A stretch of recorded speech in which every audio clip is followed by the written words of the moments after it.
Welcome to Truth Be Found. I'm professional investigator Justin Yentes. Here we cut through the noise, dig deep, and uncover what others overlook. If you're ready to roll up your sleeves and get to the bottom of the story, you've come to the right place. Let's get to work.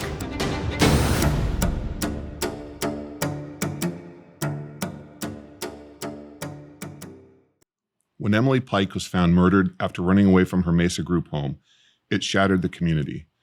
But heartbreak isn't rare here. Unfortunately, it's routine. Across native lands in America, people are disappearing or being murdered at alarming rates, with few held accountable.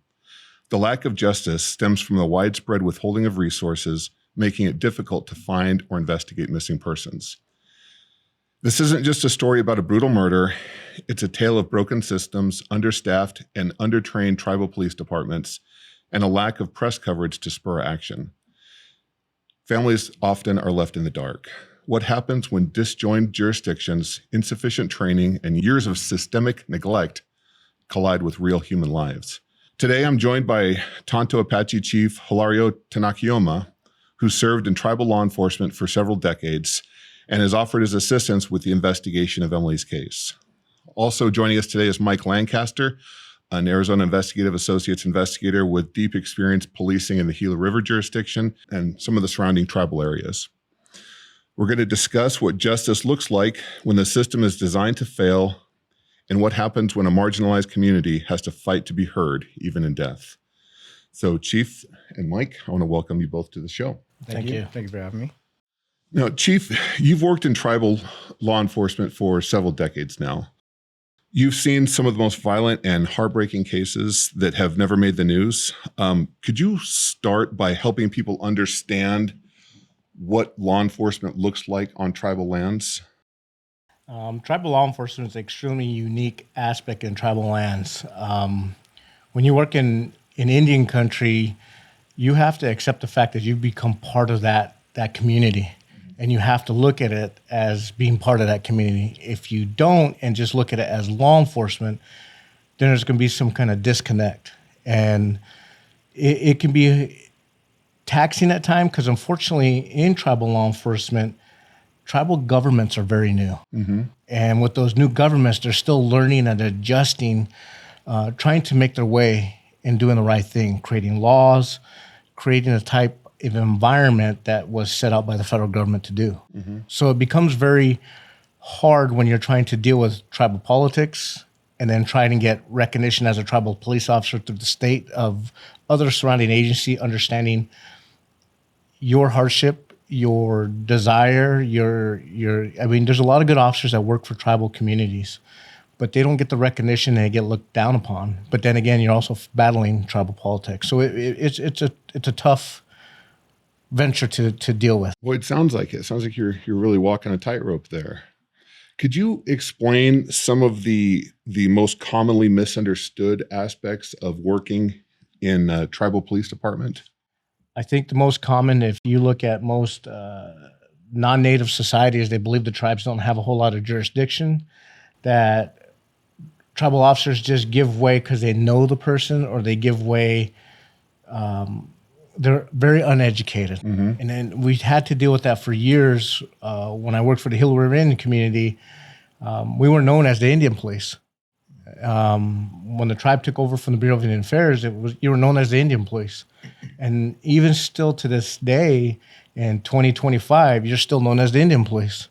We just don't enforce jurisdiction on Indians. We have state certification, federal certifications, and tribal certifications. So those are some of the probably biggest misconception, that we don't go to the same training. Mm-hmm. We don't have the same knowledge, when in forefront, most tribal reservations, especially violent ones, your rookie officer of 3 to 5 years has more experience than your City of Phoenix police officer. And they know it. Those mm-hmm. chiefs know it.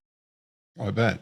Now, I would say that there's been some confusion, at least amongst those that are not in the law enforcement community or the criminal defense community, of what the jurisdiction is of the tribal police as opposed to the FBI or DPS. Could you break down what jurisdiction or what authority tribal police officers have on the reservation, and what at what point they bring in state or federal resources? So it's depending on the crime, because unfortunately with tribal jurisdictions, like my own agency is extremely small. So we have full jurisdiction within the reservation boundaries. You have most reservations, especially in the state of Arizona, have become knowledgeable in getting their officer state certified. So now you're able to enforce state law, Title 13, which is your criminal law, Title 28, which is your traffic law. But in the same token, you also have to balance it based off of your jurisdictional needs with federal jurisdiction. You do have to take a special class, get some knowledge and understanding what those federal jurisdictions are and what crimes apply to your jurisdiction. As far as getting those individuals involved, it just depends on the crime. Most tribal agencies will get the FBI involved because the FBI has the ultimate authority over the reservation. No, but they're not going to come in on a domestic violence issue. At what point does the FBI get involved with a tribal or crime committed on tribal lands? The FBI only gets involved when it comes to violent crimes. Okay. They won't, the misdemeanor, everybody knows the misdemeanor crimes, they don't get involved in those aspects. I want to say in 2008, the code that Obama put into that allowing the tribes to have jurisdiction over non-natives on specific crimes was enacted, which is great because then now the tribes can start try non-natives that are married to natives that are involved in domestic violence. But there's only a specific set of crimes, and usually it has to do with domestic violence. Okay. And that only changed in the Obama years? It was up in the Obama years, yes. Okay. Can you talk to us about the resources that you have as a chief of police for a tribal police department, as compared to, let's say City of Phoenix or Scottsdale or one of our larger municipalities around here? How do they compare? And could you tell me how many officers you're given to police the size of the area that you've got and the population, and how does that compare to the metropolitan areas? I know that's a big question. To be honest with you, with my area, it's extremely small. In order to be safe, I probably should double my force. I have about 10 individuals total, including myself. I have about 5 on patrol, so I would need 10 to be safe. I have one guy on, one guy off. And that is not sufficient to properly police any community. In Arizona, majority of the tribes have casinos. And so you're asking a mass amount of people coming into those casinos or event centers like Salt River has a massive, massive venue. You're still understaffed. And it becomes problematic. Like when I went to Gila River in 1996, there was 15 of us. And we were... That's it. And that was the Signs of Gila River Indian Community. And at that time, we were still processing around 36 homicides a year. And in 96, we had 15 guys. Yes. In 96, we outranked the city of Phoenix per capita in murders. So it's like that on any reservation. You look at the landmass of Hopi or Navajo, you are extremely understaffed. The Hopi tribe... When I worked for them, we had some tribal rangers. There was about 8 of us, and then there was probably about another 8 more BIA officers there, and that was still not covering enough. You had 2 on if you were lucky. We would drive an hour and a half into the Navajo and back up the Navajo tribe, which at that time only had 200 officers for the state of Virginia. Wow. So your resources are very limited.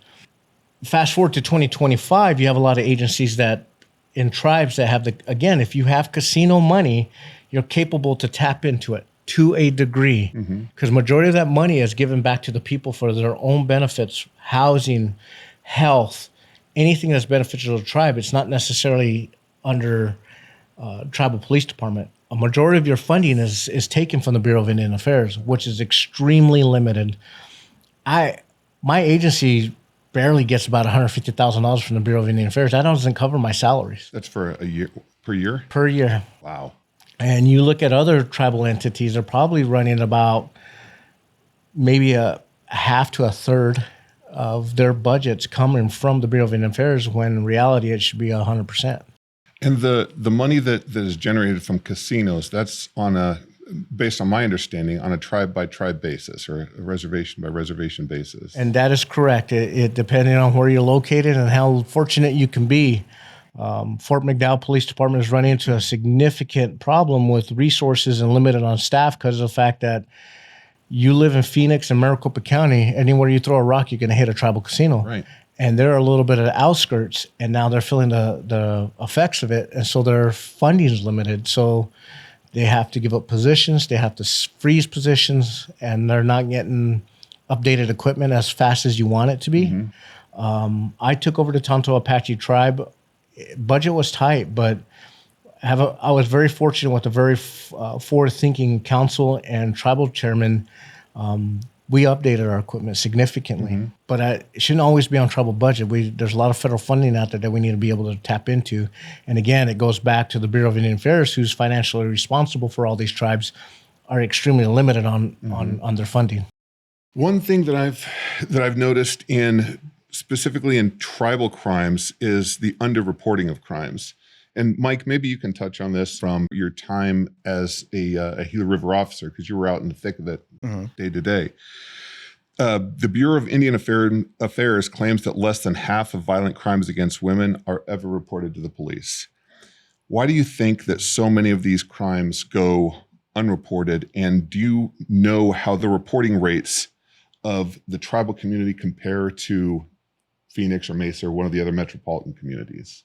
Well, the interesting thing about that is that it probably is not as much different from outside reservation communities where people just don't report crimes that are committed against them, especially like domestic violence. In domestic violence, and Hilario will know this very well, you always get that cycle. People just they fight, then there's the makeup session, then they're back to fighting again. It's constant, going around, and that goes across all cultures, not just on any Indian community that I've worked on. But I think what the reason it doesn't get reported is that if it depends on the police response. If they get there and they have this issue where they're both fighting, they're both drunk, separate them, send them there a separate way, and it comes down on an FI card, or it never just gets written down as a report.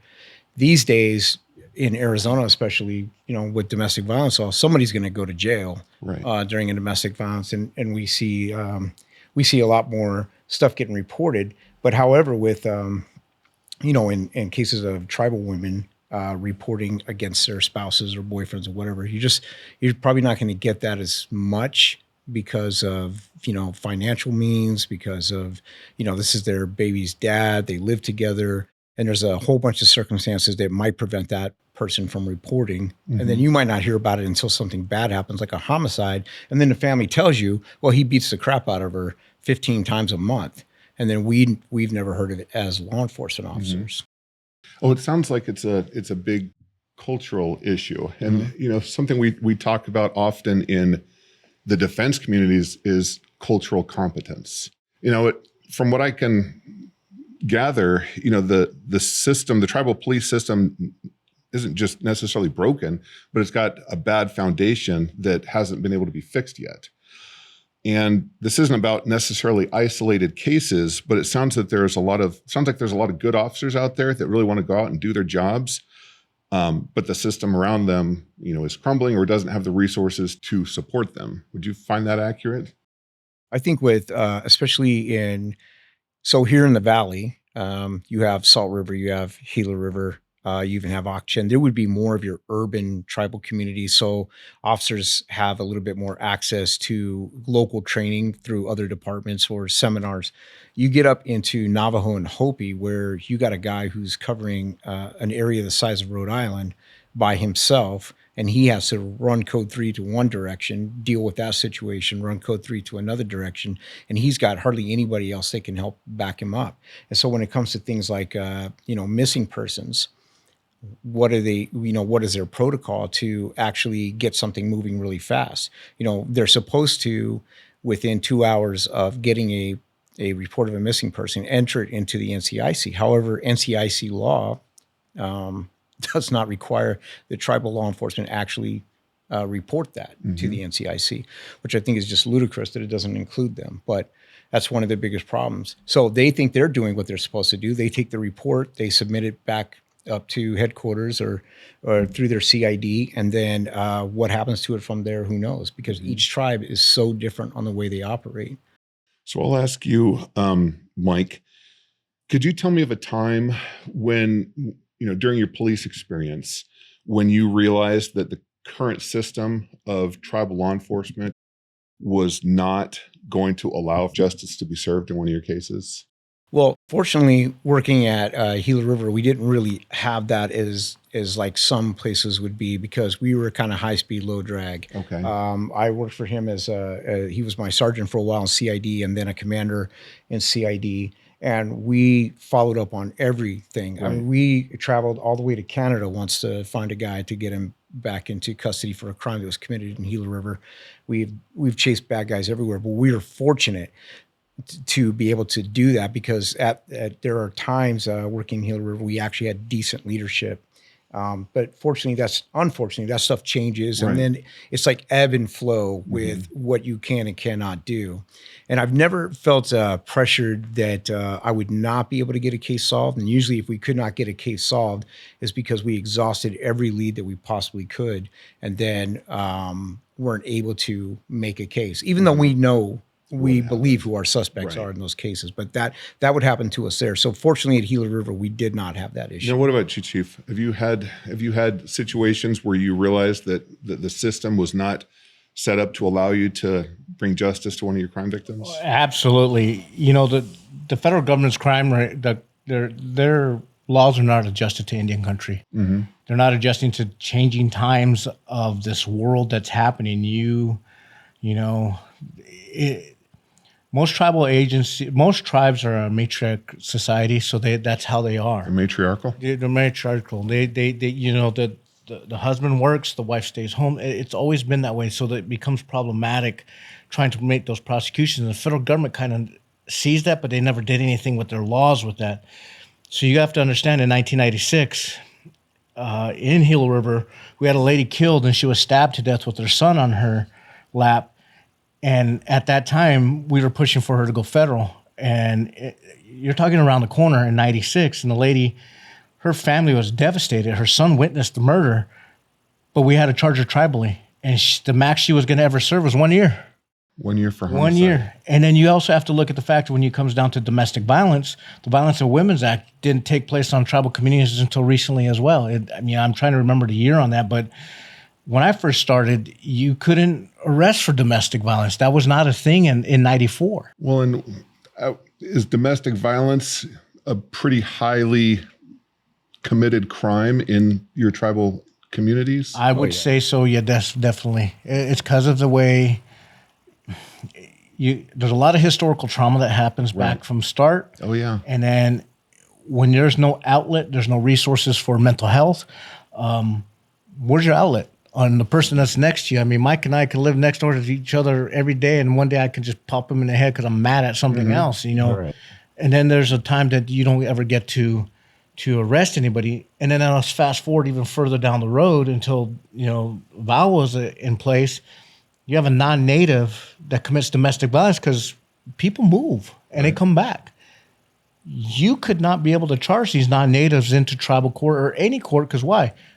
I have no jurisdiction. All right, federal government, what do I need to do to charge for this domestic violence? We don't charge misdemeanors. Or you can write them a ticket. Mm-hmm. What do you mean write them a ticket? I had a lady in Gila River in 96, was hit over the head with a clothing iron, the point. I mean, she had a hole in her head. Mm-hmm. And then the federal government didn't want to push forward with it. So you had people that were getting involved, beating their spouses, beating their wives, committing murder, that you weren't able to charge, and that no one was able to take off the streets, even if they'd committed a homicide.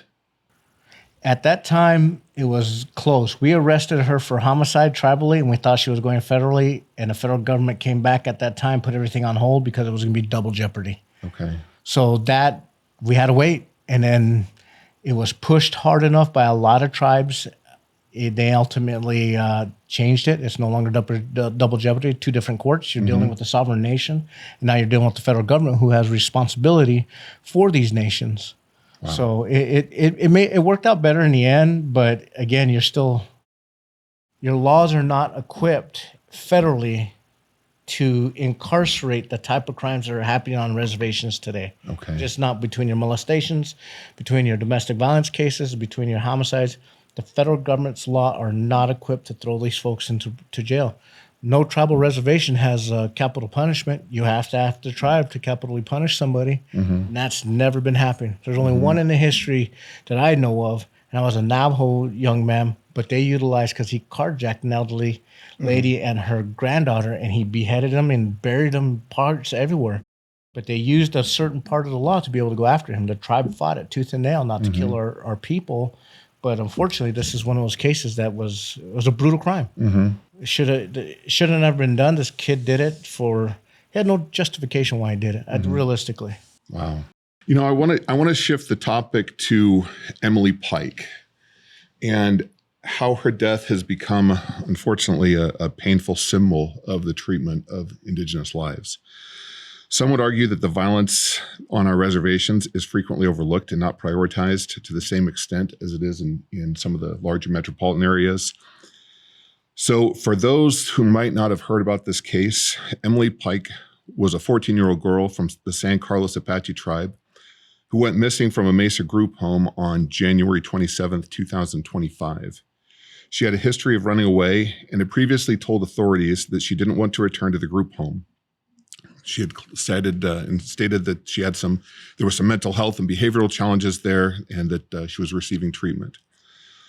On February 14th of this year, which was Valentine's Day, her dismembered remains were found near the Highway 60, about 100 miles away on the Gila County Indian Reservation. Correct? Well, Gila County. Gila County. Yeah. Oh, excuse me, in Gila County. Sorry. They were close to one of the tribal reservations. Exactly. Yes. Okay. Her identity wasn't confirmed for another couple of weeks, but that turned this missing persons case into a homicide investigation. So given the location where Emily went missing and where portions of her body were found, Emily's case wasn't technically yours to investigate, but you still stepped in to help.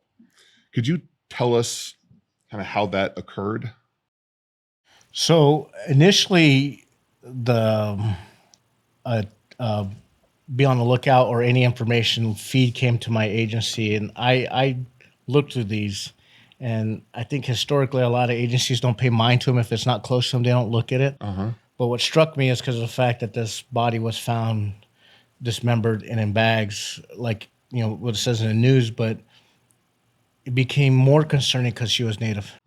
And they thought she was probably going to be Native based off of whatever information the county had. So I called the county and told them, hey, I just saw your... That was Gila County? Gila County. I said, just saw your flyer. Is there anything I can do?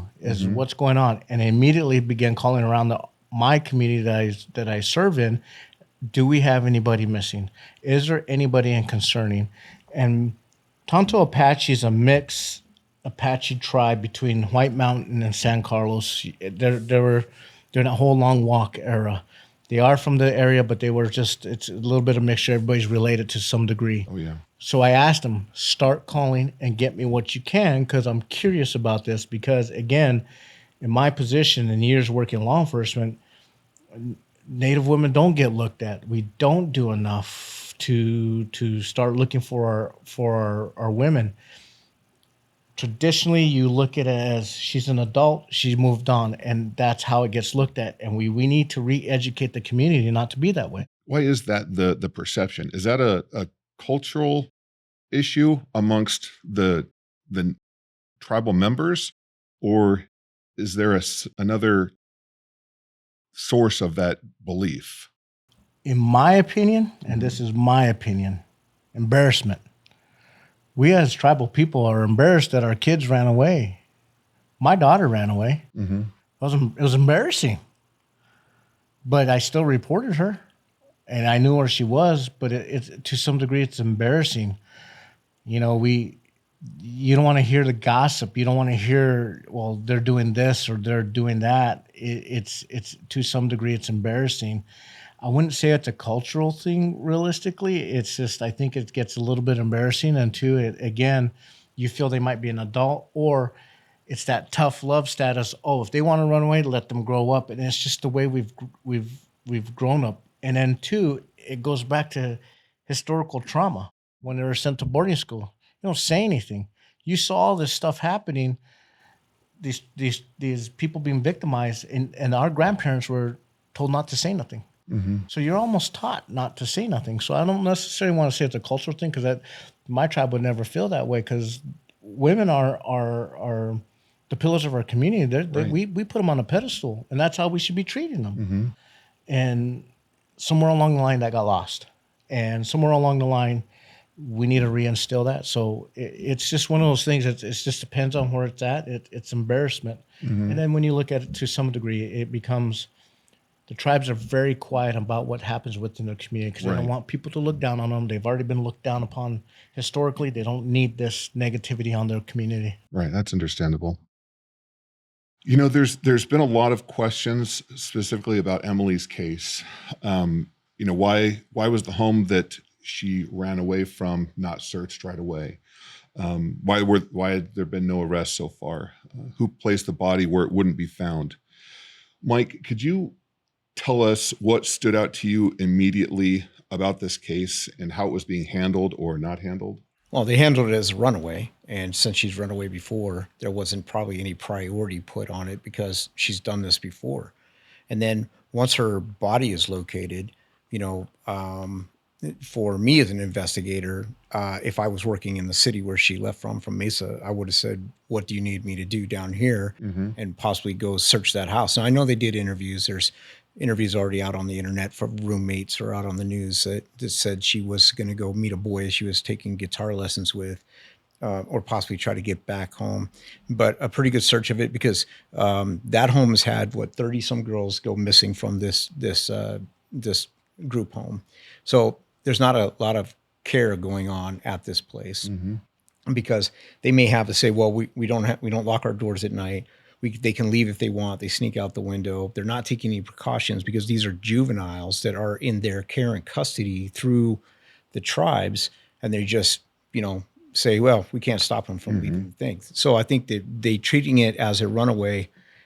With this particular case, with Emily's case, I'm hoping there will be a massive attitude change towards the way that they look at runaway children, not just Emily's case, but all cases of these kids that are in group homes, that they need to step up a little more. And that's where programs like, come into where they need to have a lot of people start looking for these kids right away, but they don't. They take a report, they make a poster, they put it on their department website, they go on patrol. On Facebook and whatnot. Exactly. And, you know, and maybe, Chief, maybe you can specify, I understand that her body was found in a location that was pretty close to the reservation jurisdiction. So my understanding, it was very close to the reservation jurisdiction. It's a highly traveled road. It's US 60. Right. So it wasn't near her own tribal community. It was near another tribal community she was probably closer to. So, I mean, I've been privy to some information, which unfortunately I'm not going to be able to reveal, but, you know, she was found, you know, in an area that is very remote. So given the fact that, because she was on, was it state land or was it tribal land? She was on state land within the county, Gila County's jurisdiction. So maybe then I'll ask Mike, what would you gather from the location of her body?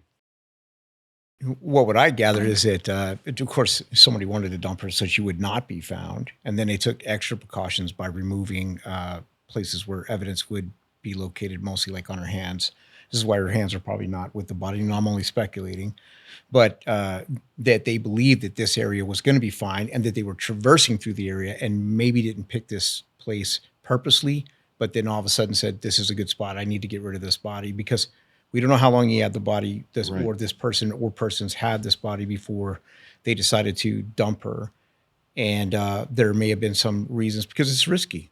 Right. You know, you could always get pulled over, you could get stopped, you could get into a car wreck, and that'd be something for you to have that in your car if a law enforcement shows So up. when you were investigating tribal crimes, did you see folks that would intentionally leave evidence on or off the reservation for a strategic reason?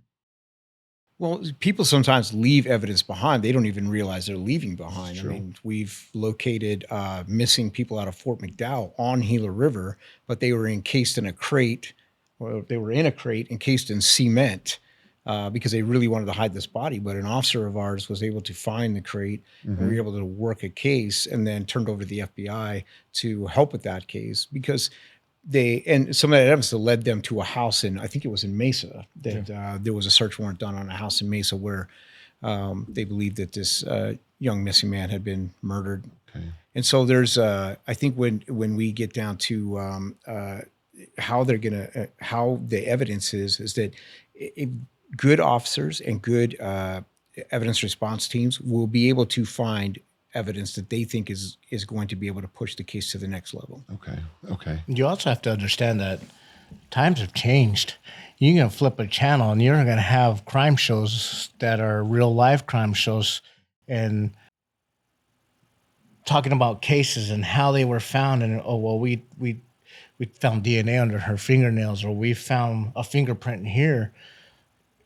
No matter where you're at in society, whether you're on a reservation or off the reservation, you're learning how to hide your crimes now. Right. Right. So this location makes it the most ideal area for somebody trying to hide a crime. Mm-hmm. That makes sense. You know, we know that Emily's case isn't isolated, right? What I've noticed about this situation is that it shines a light on the problem of how Indigenous people in their lives are sometimes deprioritized by the nation as a whole. And I will say I appreciate the outpouring of support from the community.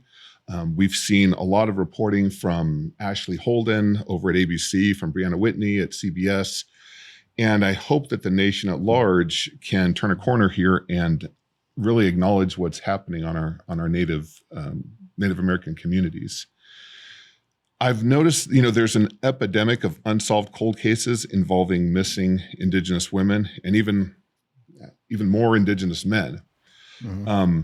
And we were looking at some stats this week, and Mike pulled up some data that the ratio is about 2-to-1 men that are missing over women. Chief, as the head of a tribal police department, I'm sure you're sometimes the lightning rod for some of the outrage from families and victims and whatnot. And I only say that because I've seen other chiefs of police take a lot of heat when there's unsolved crimes in their jurisdiction. Could you tell our listeners how these unsolved cases affect the community that you serve? I don't think people quite understand how it affects the Indian tribal nation. We're related. These are all our people. And I'll be honest with you, Emily's death affects me. I don't know her, but it affects me. That's my relative to a degree. We're all related somehow.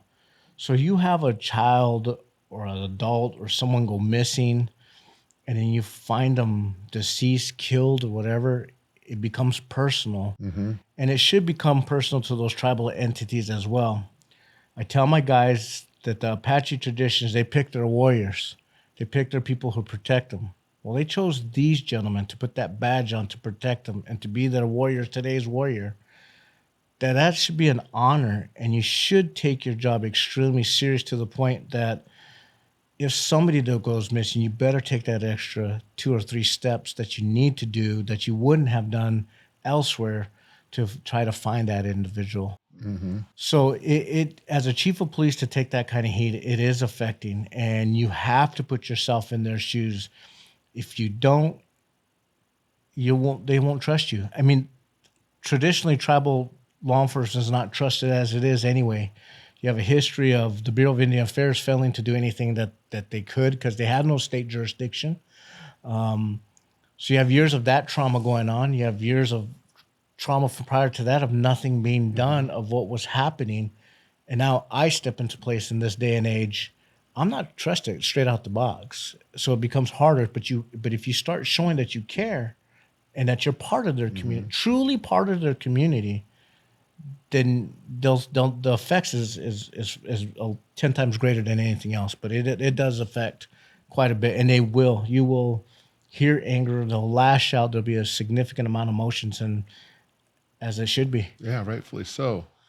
And I want to ask about your specific tribe in this case. How have you seen your community and the tribe that you serve right now react to hearing the details of what happened to little Emily? They began calling their family members and then calling my office. They're taking a different stance on this. We've had some meetings and what we can do to start protecting the community. My communities are extremely small, tiny, tiny, tiny. But we're also looking at what we can do to protect the community in which we serve. And my chairman's also extended, if anything was to happen at other tribal communities, we've always offered our help. And I think it's gotten more solid now that this has happened. If you need anything, what can Tonto Apache tribe do for that community to help? Because again, you will hear any Native, these are our relatives. We're all related. These are our relatives. And that is true no matter where you go. And, they've stepped up. I'm actually looking at, prior to this, I was pushing for the local kids to get fingerprinted through one of the local federal agencies, and they take the card home. So in the event they run away, I have that extra resource for me to be able to put an alert out. Whether it meets Amber Alert or not, I was going to push it out enough to be able to take that extra step forward. And I think now this is something that I'll probably re-push again and kind of push it hard again. But I had a small turnout, but I think this backs everything that we're trying to do and prevent. Okay. Wow. It seems that countless families are seeking closure or answers regarding the cases of their loved ones. They carry these burdens with them without justice, sometimes for years. And sometimes that can, last the rest of their lives. I'd like to mention a case that we looked at while preparing for this show. This is one that Mike stumbled across, but came across as we were researching some of the information for this. Right. And that was Renelle Bennett, who has been missing since 2021. Her shoes and sweater were found abandoned, but there were no clues regarding what happened to her.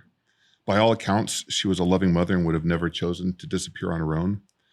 Her brother moved back home to pursue all leads that he felt that the police had overlooked. And his sister and mother care for their children, who sometimes still text and write letters to their now deceased mom, that are still, devastated by her absence. Yeah. Mike, sometimes families such as Renelle's family, they don't hear anything for months or years. And they're left to post flyers. They're left to hold car washes. They're left to put things on social media and share them around. And sometimes, pleading for help at their town council meetings, city council meetings, tribal council meetings. And this emotional labor is really a daily reality for dozens of families that are out there. Right. Can you tell us, Mike, what you've experienced dealing with these families of unsolved cases? Absolutely. Imagine, you have a job. A lot of people have jobs. They have to live their normal life. They have bills to pay. They have other kids to take care of. But in the background, you have a family member that's missing. You have no idea where they are. You can't concentrate on your daily life. It's hard to concentrate on anything from there because your loved one is missing and nobody is helping. And that's the problem. If you had a good support system, law enforcement is out there doing their thing. You got good advocacy from your tribal government or from the federal government. They're assuring you all the time that we're working on things. In Renelle Bennett's case, it's non-existent. It hasn't existed since the beginning of time when she went missing in June of 2021. Well, and you called up and spoke to some family of hers. Right. Talked to her sister, Georgina. Tell us about that conversation. So when we had the conversation and I was kind of asking about Renelle, there was a long pause and I initially thought that it was going to be, they were kind of upset that I was asking about this question, the stranger calling up asking about this question, but she was bawling her eyes out because nobody has asked about her sister in years. So when I said, what about the MMIP people at Navajo? Well, her explanation was they show up at events, they put up a canopy, they lay out some handprint stickers, and they show face. But other than that, the MMIP program up there is sort of non-existent, where you think that they would be kind of the spearhead because they do have quite a lot of women missing, but they actually have more men than women missing. And in Raynell's case, they wanted more attention on it because they knew somebody she had left with, and that person's sitting in prison on completely unrelated stuff. And then the cops have done nothing. The Bureau of Indian Affairs is taking over as the federal jurisdiction on this, and they are non-communicative with the family at all. In fact, they send me text messages to show that they don't have time to talk. They're not really interested in what the family has to do. The family is not getting advocacy. They have to do it themselves. So they rely on other families in the community to do it. And in fact, when they want help to search for what they believe their sister's remains are, 15 miles north of Shiprock, they wound up going with a nonprofit group who was dedicated to the Navajo Nation because they are Navajos. They used to do search and rescue for the state of New Mexico. And one woman up there, Bernadine Bayali, just started her own group. It's the Four Corners Canine Search and Rescue Group. She goes out and does these searches on her own for human remains on the Navajo reservation, completely unfunded by the Navajo Nation. She does this she funds this herself or just takes donations. And this is something that Navajo Nation should probably be doing. And they probably don't even want to hear this if anyone from the nation listens to this. But this is something they should be doing. No, they are not. Do the tribal police departments, do they not have canine units? They don't have search teams or cadaver dogs or the ability to... Navajo has a cadaver dog. It's attached to their MMIP program. However, in talking to families and advocacy or people who advocate for other families up there, they've never seen this dog come out. So we have no idea if it's just been turned into a pet or if the dog's actually utilized. And one dog for the entire Navajo Nation seems a little under what they really need. Right. What were your thoughts on that, Mario? Tribal agencies won't fund that kind of program. I've been fortunate. I have 2 canines on my department, but I got them by chance. One's a bomb dog and one's a narcotics dog. In Gila River, we have 1 narcotics dog, and it grew to 2. And right now, I believe they have a cadaver dog. But then again, you're also looking at we're in a rural area where there's a lot of body dumps, and it's a need for it. If your tribe doesn't show a need for it, they're never going to get it. And then try to find somebody anymore to handle a cadaver dog is extremely tough. Now, usually it's private citizens. Right. The county in which I work doesn't even have a cadaver dog. They only have a bomb dog. So it's something that I think that maybe we need to look upon ourselves. The Bureau of Indian Affairs has 8 or 9 canine teams throughout the country. And I don't understand why they don't have 1 cadaver dog assigned to each district to be able to have that for this purpose. They have the MMIP task force, which I don't know what they do, to be honest with you. I don't use them. I've never used them in the 30 years I've been doing this. I've never utilized the Bureau of Indian Affairs for anything. It's needed in Indian country to have that kind of resource. Again, the Bureau of Indian Affairs is responsible for that. They need to look at that and try to move forward with it. And same thing with this young lady missing since 2021. There's a young man missing from 2008 in Hopi. Went out there for ceremonies from New Mexico, and his family has nothing. And everything that I've read about her, nobody's ever talked to her. Same thing. Call this number, inquire about this number, do that. And she's had nothing. So it's needed, but funding for those animals is extremely expensive. Oh, it is. And unfortunately, the tribes will not fund that. They rather fund a position, and even finding the positions to fill the position that's open. San Carlos Apache right now is 30 officers short. So where we can find a cadaver dog to fit in one of those, it'd be great. Right, exactly. Oh, and your dogs are going to cost you often tens of thousands of dollars when you take in the purchase of the dog, which comes generally from a highly trained facility, often in Germany or other parts of the world, and then the ongoing training and certifications, and I mean those are ongoing expenses. So it's not just the purchase of a good dog; it's the ongoing cost that goes into it that can be very crippling for some of the smaller agencies. Honestly, the system appears to be structured for failure due to a broken response chain at multiple levels. There's tribal, state, and federal jurisdictions. There's under-resourcing of tribal police, which is not accidental. It really it's resulted from a longstanding policy choices and what appear to be the frequent misuse of funds. Let's look a little deeper at some of the common tools that law enforcement uses and how the tribes can access these tools. Because Chief, you're saying that now that you're getting some collaboration between other police departments, and I've seen there was a missing woman up in northern Yavapai area, and there were dog teams that came in from all over the area to help, and I've seen local municipal police departments, they need a special type of dog, and DPS will provide one, or DOC will provide one.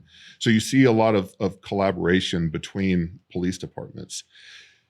Can you explain how the tribes are able to collaborate with other tribal police departments or the state or municipal departments now, or is that increasing in popularity now? It's yes and no. Mm-hmm. There is a lot of good agencies out there that will give you the resources that you need. And if you ask, they'll jump. Mm-hmm. But there's also a lot that won't, because you don't have that memorandum of agreement with that agency, and they're nervous due to jurisdictional issues.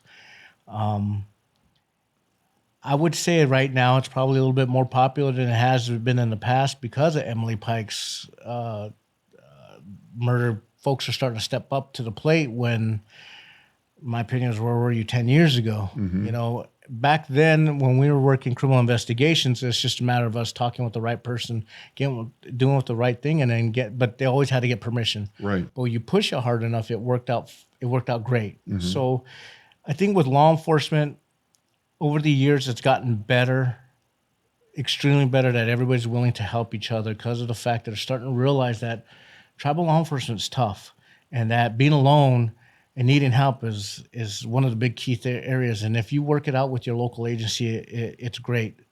But let's look at your small rural communities, such as mine. You have a lot of hardships. Flagstaff, you have 2 reservations that border that town, and you still see some racism that goes on from those agencies. You can go over into Snowflake. You could still see some racism that goes on with those agencies. And that's not necessarily that we're racist against natives. It's just one of those things, they're very standoffish in their thought processes, because you're getting a lot of people, influx of outside folks from not Arizona, moving to Arizona, not knowing Arizona history, and understanding there's 22 tribes in the state. Mm-hmm. And that these tribes are sovereign communities and they have their own ways of life. You may not like that way of life, but that's their way of life. And getting them to understand that has been hard. And we're hoping that maybe something like Emily's case can make those changes, positive changes, to get the state agencies to understand. Let's break down those barriers. Right. Understand that this is a sovereign nation. We're here for you. We're here at your whim. What do you need from us? And I think if we can do that, then you'll see a better advancement of tribal law enforcement, because I don't know of any tribal agency in the state that owns their own forensic lab. And that was one of my next questions, because a lot of these areas, they are more remote. Even in the metropolitan police departments, Mesa, Phoenix, you've got costs associated with DNA processing, with pathology analysis, with all sorts of forensic tools that they have in their crime labs that the tribes don't have. How is it that you get access to forensic tools such as DNA analysis or pathology or fingerprint analysis outside of your own department? You pay for it. At one time, the FBI used to pay a good dividend to agencies to help run and fund those for tribal entities, but that's gone. The Bureau of Indian Affairs used to have fund and do some of that, but that's gone. So individual tribes are now having to pay for those type of crimes that need to get forensic analysis done. You're paying for it. I mean, And it's not you're cheap. talking thousands of dollars Right. just for a forensic. So you may see some reluctancy from your tribal officials saying, do we really need to go down that far? I mean, I'm hoping that it's not always like that, but it's come down to dollars and cents. If we don't have the funding for it, then how do I fund to pay for a forensic interview even? Right. And you've got the Bureau of Indian Affairs, you've got the FBI that could both step in on many cases and could offer more support in many areas. Why is it that you feel that they decline their involvement so often? I think a lot of this is funding. I think the tribes have stood up and said, "Hey, we're sovereign. We can do our own." But I think there's to some degree, every tribe in this nation is young. If you really look at compared to the United States government and the stuff that's developed over the years. My tribe I work for is only 50 years old. Wow. It's been a tribe, but it's been an established tribe by the government for 52 years, 53 years now. So trying to play catch up with that government system is a little tough. Mm-hmm. And I think when the BIA, I don't know why they would step out. I think it's just coming down to dollars and cents. And the FBI, in my opinion, sometimes these cases aren't sexy to them. Mm-hmm. It's not a fun case, but I just think it's one of those things that it's come down to dollars and cents. They're having to take care of their own before they take care of everybody else. And I think too, it's a remoteness. So you have a BIA agent who's stationed in Albuquerque, but the cases are on the Navajo reservation. Mm-hmm. It's quite a long distance to drive. There's, it's not like there's a Holiday Inn in the middle of the Navajo reservation where they can stay. The same thing here. If they have a resident agent here in Phoenix, they have to travel. So the FBI is a little bit more closer. They have resident agents in Flagstaff, Gallup, New Mexico, Farmington, New Mexico. They can respond to Navajo reservation. But so that's a part of it, is that whole issue of how quickly can we get out there. And right now, under the Trump administration, the FBI has kind of shifted its focus towards immigration stuff right now, and hopefully they'll get back into putting a lot more FBI agents in Indian country, because we were lucky and fortunate at Gila River to have great FBI agents that we worked with for years. And of course, those guys all move on and they go on to different places. But I think a lot of it has to do with BIA not being able to respond in a timely manner. And then and that hampers everything because they just don't want to get up there and dig into it. Because as Hilario will tell you, once we get into a case, there might be 2-3 days where we're out in the field sleeping in our vehicles because we're just pushing and pushing and pushing. And the BIA is probably not willing to do that. And I think people will be surprised at how remote some of these areas are. I know when I was doing a lot more reservation work, we were up in the Navajo reservation quite a bit. And, between Chinle and maybe Tuba City, there are very few options of where you can stay. So if you've got a crime that happened out in, one of those small communities, some of them don't even have names. It's a trek to get out there, and a lot of dirt roads, a lot of lack of cell phone coverage. So you're out in really in the middle of nowhere trying to investigate a crime with very little support around. Yeah. The FBI did, and I don't know if you guys are aware of this, the Department of Justice came out and the FBI came out with the announcement that they are going to assign more FBI agents to Indian country under Operation Not Forgotten. I'm very hopeful for this because like Mike says, we started off one FBI agent. When we finally left Hill River, we have 5 assigned to us, and it was just a matter of time. Those agents, the 2 agents that were assigned to us, were good agents, and they were selling to everybody else. Come out here, you're going to learn a thing or two, and you're going to use everybody to your skill. So there is a lot of that we're hoping it shifts with this new Operation Not Forgotten. And then 2, as far as when you talk about remote, I can give you an example. I got jumped, and then I rolled my patrol car. In both those incidents, My backup came 45 minutes away before they got there. And I was in Hopi. That was Hopi, and Hopi's a lot smaller than Navajo. Now let's take that and make it into Navajo. Imagine that. 45 minutes is great. I'm happy. You're talking about Navajo officers looking at anywhere from an hour to 2 hours before anybody gets there. You know, we had a case that was about halfway between, I think it was Hauk and Tuba City, and the parents ended up calling me down in Phoenix, wanting to report crimes and let us know what was happening down there. And I said, well, look, ma'am, you got to call your local officer. She said, well, they're never coming. They never come.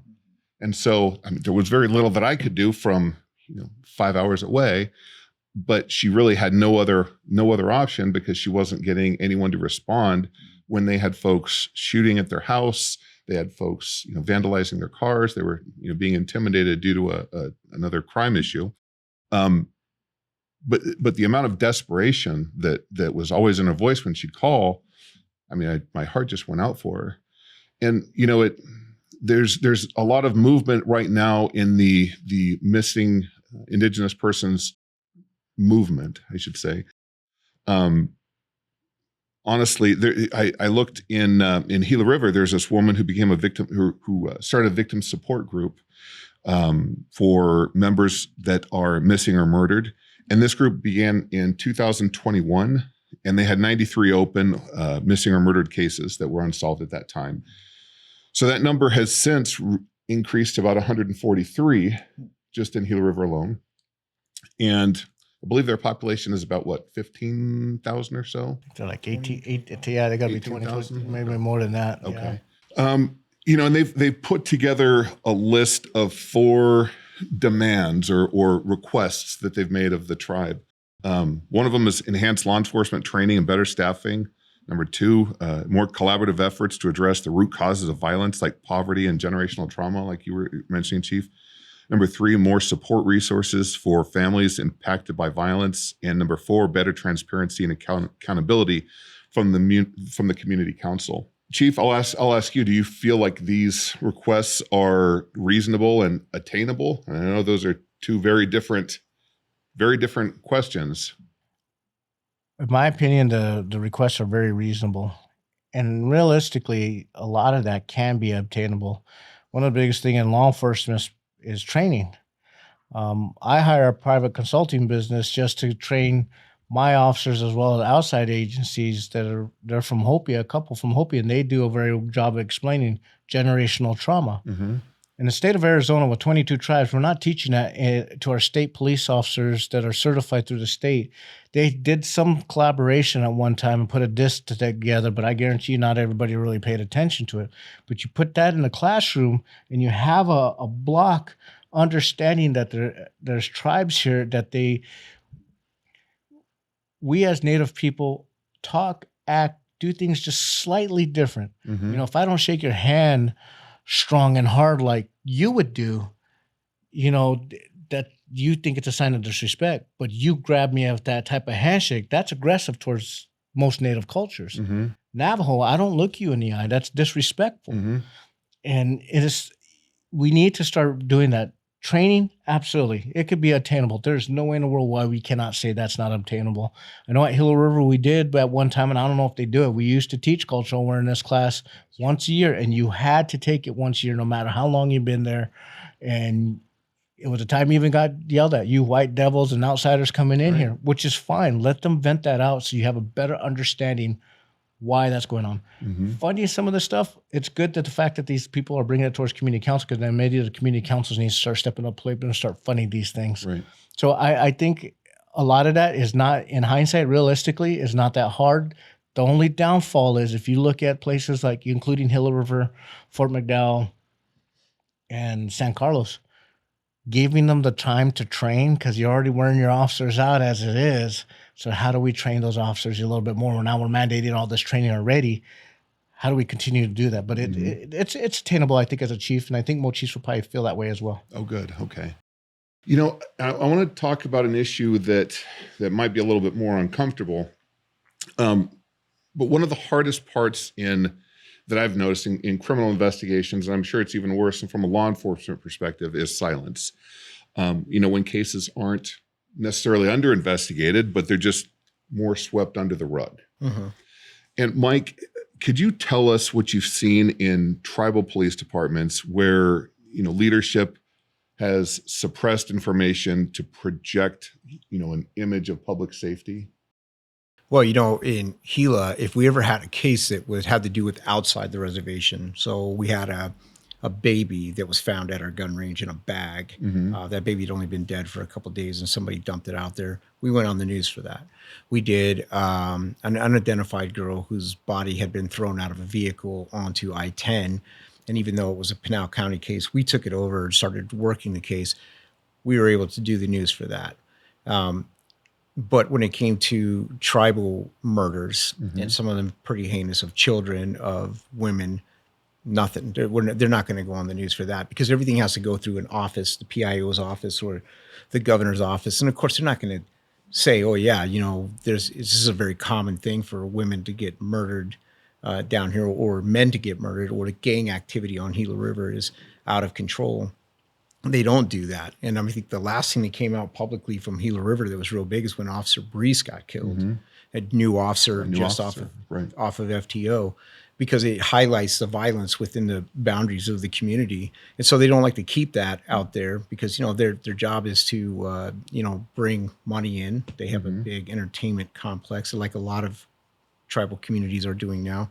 And they just don't want to say, hey, it's really violent down here. Our people are not behaving normally in a sense that cops are responding to homicides or, child molestations on a regular basis that kind of outpace the cities that surround us. So yeah, they kind of get swept under. And even tribally, we did a cold case a long time ago, me and Hilario, a 1975 or 76 homicide of 3 Native children from Gila River, and consulting with FBI profilers and such, and find that the suspect was a relative who was a prominent council member of the tribe. And once that got leaked out, everything just kind of died out, and we got the warning that tread lightly. And that was the warning that you shouldn't take this any further. So yeah, I have seen it. And I've seen that in other police departments where you've got a prominent person has been involved with something, and that information sometimes gets downplayed or suppressed. Right. Chief, have you ever experienced where directly or indirectly, you've been guided or prevented from speaking freely or truthfully about a case? I think the only one is probably what Mike's talking about. Everything else has been very prominent. I've never really experienced that. Even the community I work now, I've experienced it, believe it or not, I've probably experienced it off the reservation in a small town than I did on the reservation. But it's disheartening when you have victims, regardless of what it is, and you can't bring them justice. And it becomes hard to look at yourself in the mirror and feel proud of what you're doing. And it does happen in tribal communities more often than you think.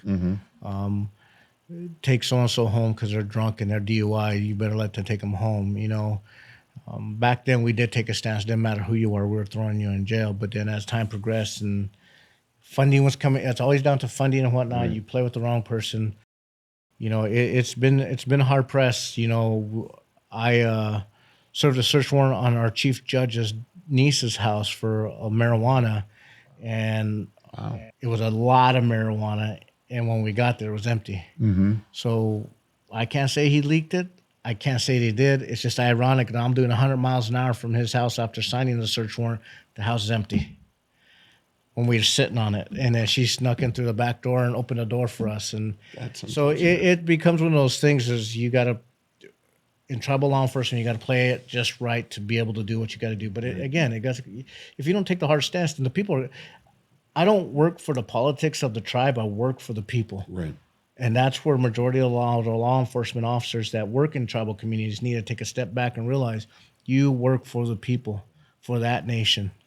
And we've seen, due to Emily's case and in some recent years, there is an increased awareness of the missing, murdered Indigenous people and women. But these can't be just issues that pop up on social media for a share or a click. They have to result in action. And Mike, we've been talking about this a lot this week. Yeah. How can this be moved from a trend or a speaking point that's in the media right now to action that's going to help your local police departments, your local tribal police departments? Well, tribes got to step up. Their governments have to really get down and start doing something about it, because when we see families like Raynell's family up in Navajo, or Emily Pike's family, nobody's getting answers. Nobody's getting anything. Once it dies down, this is why I say it's trendy, and it kind of upsets me a bit, because of the fact that, people will, you see TikTok, you see Instagram, you see Facebook, people making videos of themselves putting makeup on while they're talking about Emily Pike's case, putting a handprint on their face while they're talking about Emily Pike's case. It's really about them and getting clicks and likes for their own channel, but it's not really about finding justice for her. The amount of people that showed up to bring Emily Pike's body home, I'm going to probably estimate it was 1,000 or more. I would like to see that 1,000 or more stamping in the office of the San Carlos tribal government, demanding answers. That same amount or even more going to state legislators, to the federal government. Right. Exactly. And demanding stuff. But the problem is politicians, when they get involved, all they want to do is come outside their building, their safe haven, take a picture with a couple of indigenous people, paint their face red, hand red, whatever. If they get their 2-second photo op, they go back into their office and their safety, and then nothing changes. Gets done. Because, and that's what my thing is, you go out there and you promote all this stuff, but what are you actually doing? And then the thing is just, well, it's this, or well, it's that. There's always an excuse because no one is actually pushing it. So you have to rely on other agencies like the National Indigenous Women's Resource Center. They put out their own toolkit to families that's available for them to get. If your family member goes missing, it tells you what to do in the first 72 hours. That's fantastic. And they shouldn't have to do that. The police should be doing this. Law enforcement should be doing this. Tribal government should be doing this. But these other organizations are having to step up and do it because tribes are failing time and time again to do this for their own people. Because you're not going to see that in larger cities, because they're doing the same thing. They do the poster and they send it out.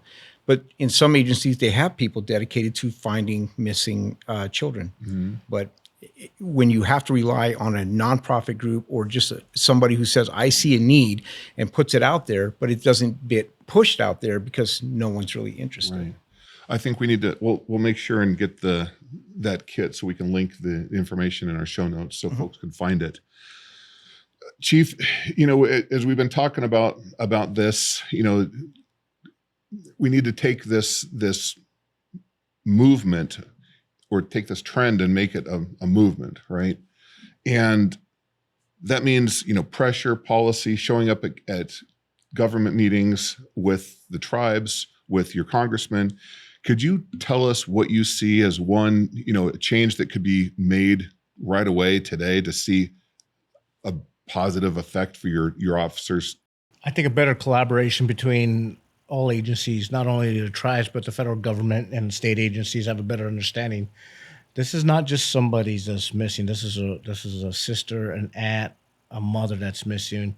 I think better collaboration and understanding how important it is. And we can't just focus in on MMIP. Right. Minorities, women of color go missing all the time, and you don't see nothing of it. You don't hear nothing of it. MMIP is a starting point to make that known, that women of color who's not rich and pretty and doing all these crazy stuff that attract that news media. I think if we start just taking every one of these a little bit serious, including the media, why can't you say this young lady ran away? Even though there might be 4 or 5 a day, at least you're putting it out there. Right. How fast would it have been if there was some type of system that's coming into place that the media can get involved in? If Emily Pike ran away, they report it. Mesa does the alert the way they do it, because we don't have a system in place, which is coming, but you don't have the right system in place then. How hard it would have been to be able to advertise that really quick. I mean, they talk about what's going on, what events going on this weekend, where you can go drinking, where to go do St. Patrick's Day. Why can't you give 5 minutes to that family of some sense of release that the community cares? And I think that's probably a change that can be is just better collaboration somewhere along the line between law enforcement and the media, and just find a happy medium to be able to put these young women out here, these young ladies and men, because you're in a state where media is everywhere, and it would have taken if 5 seconds to take this girl. Guarantee you, this girl would have been found a lot sooner. Emily would have been found sooner. And somebody said, "I saw her down the street." We're 5 weeks after the fact, and we're hoping somebody remembers, or before it could have happened. Or of the 30 girls that out of this home, which one is still missing, by the way, who's a Hispanic girl. Why can't we re-put her face back on the media and say, hey, she's missing from this home too? Put these young women out there, these girls. I don't care what race they are. These are people. We have a responsibility as a society, and we have a responsibility as law enforcement to take care of our people. And it's time to get back to that. I think if anything changed, let's go back to the way it was, where we took care of each other and made sure everybody was safe. Appreciate it. I appreciate it. I've seen discussions of starting, different types of alerts, whether it's an amber alert or a silver alert or I don't know what the new proposed one is for. It's the missing endangered persons alert from but DPS. I don't know what their alert is now called. Yeah. But honestly, when we've got a missing person, whether it be a Indigenous girl in a group home in Mesa or an old white guy in Goodyear, I mean, these are still humans, and they're still our friends and family and neighbors. And regardless of what type of alert they assign to each class of people, an alert needs to be sent out, and the communication of these missing people needs to be spread without any delay, without all the bureaucracy of coordinating with the FBI and coordinating with DPS and coordinating with the local police department. Just the amount of bureaucracy in these investigations for us is just infuriating in the private sector. It is. Yeah. It is. So I want to thank you both for coming on, and I'll ask both of you, to provide, what do you hope that our listeners take away from this conversation? I'm hoping that people will stand up as a community and approach their congressmen and their local officials, state officials, federal officials. They have to push this to actually become a real thing and not a hashtag. Right. Because this is how I look at what they're doing, and actually get something in place so that when we are talking to families like Raynell's family up in Navajo, they're not wondering every day, looking out in the distance, wondering, where is my sister? Where's my child? Right. And the police just drive around doing their stuff, their regular patrol, because they're not curious enough to go out and look on their own. I would like to see that actually be a real thing and not just a hashtag. Right. I'll say with some of the people that we're dealing with right now, with Chelsea Grimm's family, for example, with Rachel Hansen's family, her mom Kim, this, especially with the Grimms, this ambiguous loss when they just don't know how to grieve. Right. Has to be just crippling, as because you don't know if you're grieving the loss of your daughter, her death, her kidnapping. Right. And the unknown is so troubling for crime victims. It is. And I can imagine that, in speaking to the Grimms and then the work we've done on that case and some of the international and national media that we're about to get into on that case coming up at the end of the month, the idea that they doing the same thing. They go to work every day. They do normal functions every day, but you cannot operate normally because your head is always wondering, where's my child? My daughter? Right. Yep. And then with the law enforcement that's assisting on that investigation and some of the roadblocks we recently ran into them with some of the misinformation that they put out to the family. Frustrating. Right. It is. And it's angering for all the work that we've put into that case. And to have law enforcement just blatantly provide misinformation to the family in order to kind of cover their apathy in the case, it makes me think that this could be across the board in law enforcement because they don't know what to do and they're not asking the right questions. They're not doing the right things to get it done. And I have always said a thing: every lead's a good lead until it's not. But when it comes to Chelsea Grimm's case, any lead that we've been able to help develop and provide to them, they just pick up a rug, they sweep it under, Right. and then they send us an email saying, Can't happen. yeah, not available. Right. And Chief, I'll ask you the same question. We've talked a lot about the problems that the tribes are under, the cultural issues. What would you hope that our listeners can take away from this conversation? I agree with Mike. I think one of the biggest things is this doesn't be a fad. It was our women that came forward and said that we have missing Indigenous women that are missing and being killed and being sex trafficked. I'd like to see the change to where a lot of our private organizations are getting recognized or getting funded to get looked at, because a lot of these folks are going out there doing this stuff on their own. Right. Again, like I said, I have a consulting firm that you work with. They do an amazing job. They go out there, give water, they check people, they look for runaways, they look for people who are missing. Arizona just had this big thing with sober home living. So we're living homes, right? Again, people taking off the reservation. I'd like to see a better understanding of tribal communities, understand what the message is trying to say, but not only that, but move bigger. But you have to understand that as Native nations go, any tribe goes, you're missing loved one. You can't send them home. You can't send them on to their next life, to anything. They're gone. You have nothing. In Emily's family's case, the Apache cultures, you need your whole body to move forward, to move on. You don't send them off with partial. And that is one of the biggest things that's probably disheartening and people don't quite understand.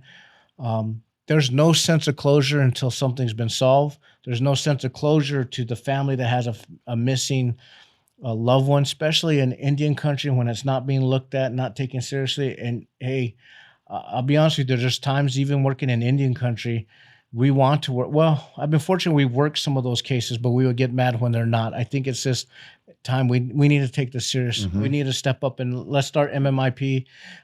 Let it be a founding to start looking at as a nation as a whole, not only just within Indian country, but within the United States as well. We got a lot of people out there that are missing. We got a lot of unknowns. You just had the Long Island killer. Yeah. How many people were unidentified and nothing was ever worked? There's still people. There's still family. Wow. It's horrible. Well, I want to thank you both for coming on today. Chief, I want to thank you for coming down from up north to join our show. And I hope that our listeners can take the information that we've discussed here today and understand what is going on our Native American reservations right now, and that they'll share these stories, and not just to be aware of it, but as more of a catalyst for some change, because it needs to happen, and we need to protect little girls like Emily and their families, and protect the men and women that are going missing on our reservations. No, definitely. All right, thank you. Thank you, and I want everyone to know that they can look in our show notes and find some of the resources that we've discussed today. And we'll see you next time on Truth Be Found. Thank you for tuning in to Truth Be Found. The hunt for answers never stops, and neither do we. Don't forget to subscribe and follow us online to stay in the loop. Remember, truth has a way of coming to light. Until next time, keep your head up and your eyes sharp.